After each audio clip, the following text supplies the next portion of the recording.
The Porter's five forces model is by large and by far the most used and probably the most structured framework that has been invented, created, and used by managers, practitioners, and academics and scholars during these years.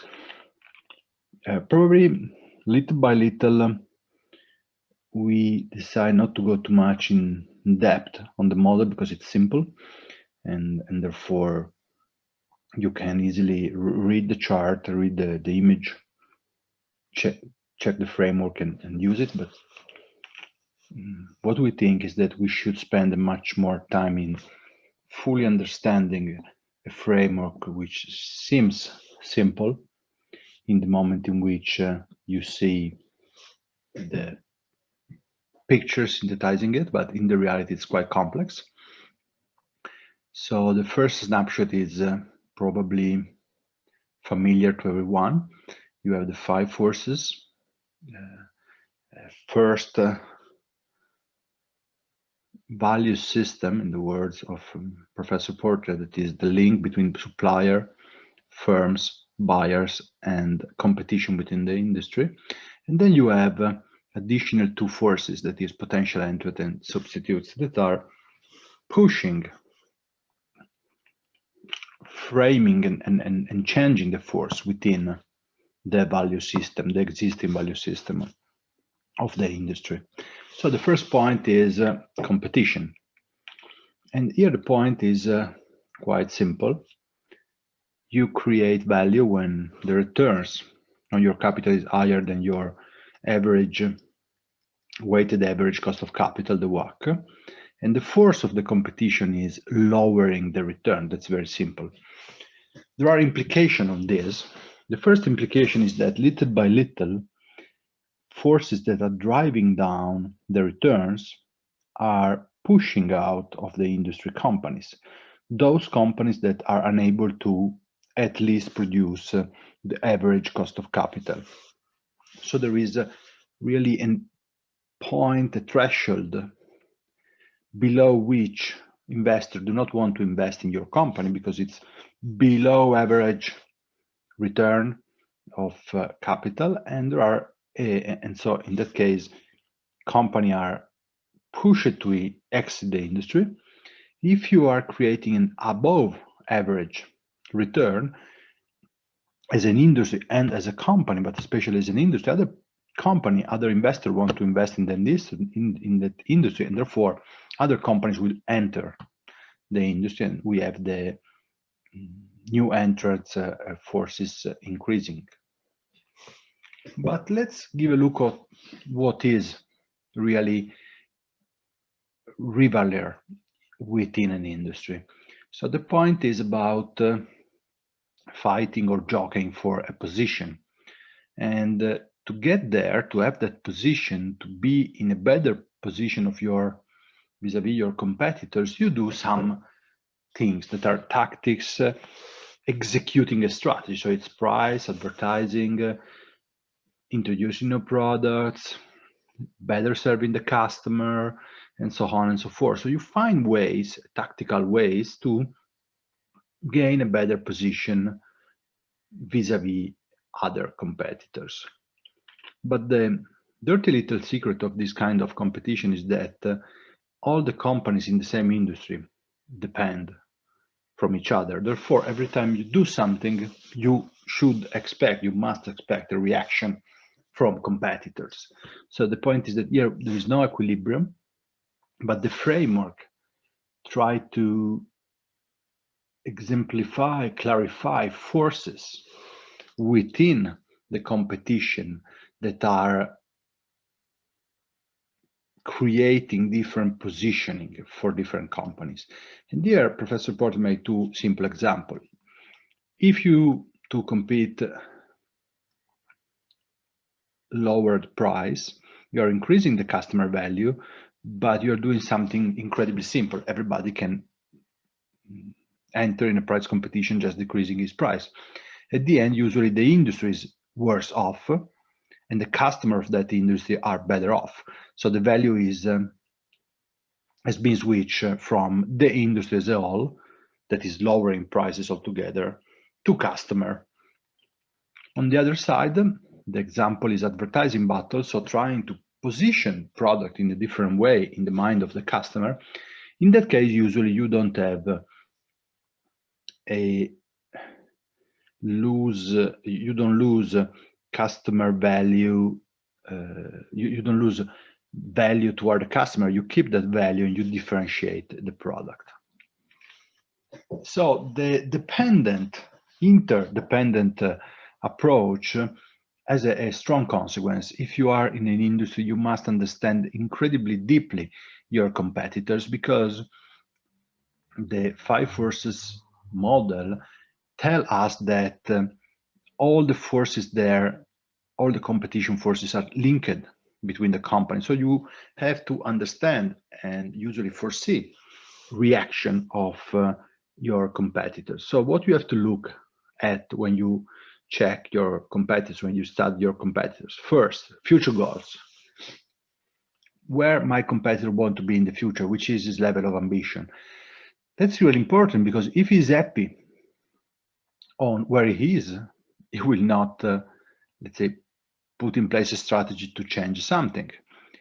If he is eager for growth, you will expect that that competitor will do something in terms of strategic tactics to increase his position, or to change his position and to grow his revenues. The second point is assumption that the competitors do. So that means how a competitor think about himself.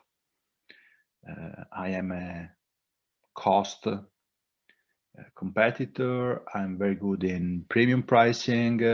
I have a very strong distribution network, so on and so forth. And as an industry itself, should we, as an industry, compete on cost? Our industry should go through a premiumization? Should our industry have different route to market? Should our industry be more e-commerce oriented? So on. That is giving you the way in which competitors see the industry in which you are in as well. So, which is assumption about the industry. Third point, and please note that is only the third one. After you have understood the goal and the assumption of the industry and of itself, then you have to understand the strategy. So what is, given his goals, given his assumption, which would be the strategy of my competitor? Or to be precise, of my competitors, because one by one you have to study all competitors. And the last point is assess competitors' capabilities, because the way in which strategy will be executed by your competitors is linked with capability of executing that strategy. So the first takeaway of the 5 forces model is in-depth analysis of competitors through these 4 approach and lenses. Now we have buyers and suppliers. Here again, a counterintuitive point of the 5 forces model. Buyers are as well your competitors in a very different way. You want to hug your customer, you want to please your customer, whatever, but the reality is that you want to increase his willingness to pay, and you want to higher the price he is willing to pay for your product. On the other side, buyers are pleased about your hugging and your services, but they want price down. So what they do is asking for more products, more quality, more differentiation, more, but on the other side, they're also asking for lower price.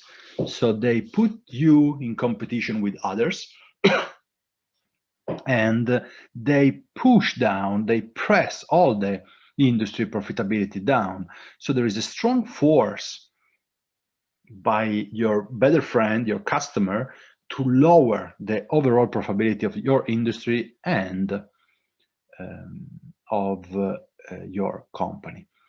Here, Professor Porter, knowing well the segmentation tactics in marketing, put an important point on the table, that is, you should select your buyer.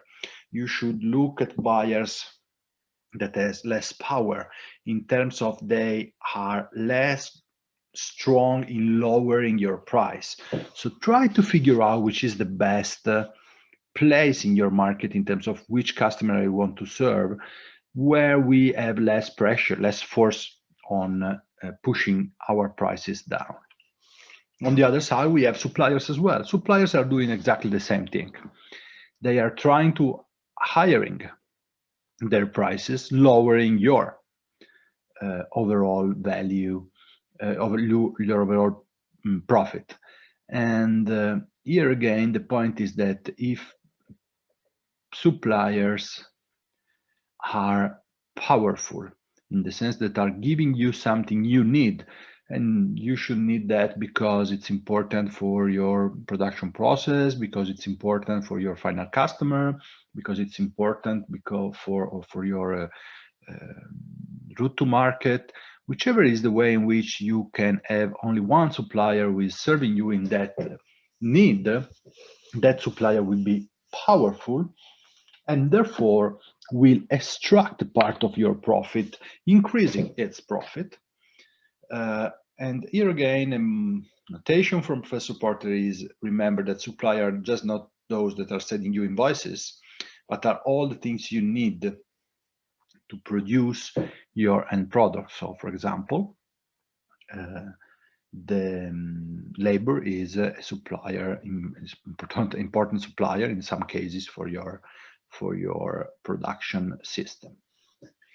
So we have seen a first sight of the first step of the framework of the 5 forces, that is taking into consideration the value system. Which is the system that is creating value for the final customer of a chain of value. And now we have to ask what else we have to take care of on top of customers that are, let's say, on the right, our most important asset. We want to hug them and so on and so forth, but they want lower price, and of supplier. So in the next video, we will get to discuss the remaining actors of the 5 forces model.